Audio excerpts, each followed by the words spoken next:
তো good morning. এটা সকালবেলা বাড়ি ফিরে আসার পর থেকে এটা ডিম সিদ্ধ করছি, আর ওখান থেকে নিয়েছিলাম সেই লালটা শাক সিদ্ধ করছি। তো তোমরা কেমন আছো? নিশ্চয়ই তোমরা ভালো আছো আশা করছি। আমরাও আছি মোটামুটি বাড়ি থেকে ফেরার পরে। তো হ্যালো, গুড ইভিনিং। আর এই দেখো, আমি ট্রেন থেকে কিছু জিনিস কিনেছি। এই যে 30 টাকা করে, 30 টাকা, এটাও 30 টাকা। আমি একটা সোনা কিনেছি, সোনা, সেটা 30 টাকা দিয়ে কিনেছি। ভাবছি পরবো এখন।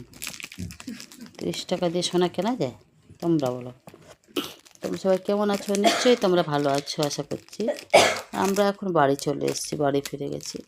আগে ওখানে যে ভিডিওগুলো বানিয়েছি সব বেশি ভিডিও বানাইনি, অল্প কিছু ভিডিও বানিয়েছি, সেগুলো আমি পোস্ট করব, কারণ তখন পোস্ট করিনি।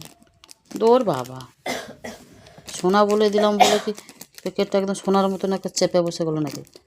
খুলতেই পারবে না। ধরতে ধরতে আমি খুলতে ধরে চেপে রাখ।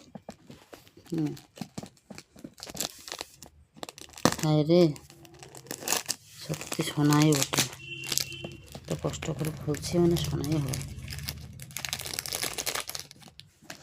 তো এখন পরবো আমি। খুব ভালো লেগেছে ডিজাইনটা দূর থেকে ভালো লাগছিলো, কাছে যেন কেমন লাগছিলো, তবুও নিয়ে নিলাম।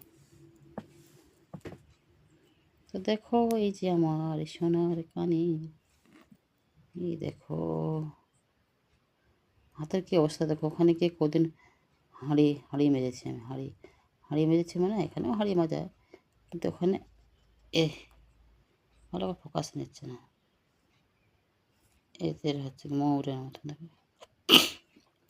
তো এই হচ্ছে আমার ওখান থেকে আস্তে আস্তে ট্রেনের সম্পদ। ট্রেন থেকে কিনেছিলাম, ভালো লাগছিলো দূর থেকে। খারাপ লাগবে না কানে পড়লে ভাবছি। এই হচ্ছে আমার ছোটোখাটো কেনাকাটা ট্রেনে। আর আমাদের শরীর খারাপ হয় সবারই, ঠান্ডা লেগে গেছে, এর জন্যে। এই যে ঠান্ডা লেগে গেছে, প্রচুর ঠান্ডা। আর আমার এই যে কী অবস্থা, কেমন লাগছে ভিডিওটা?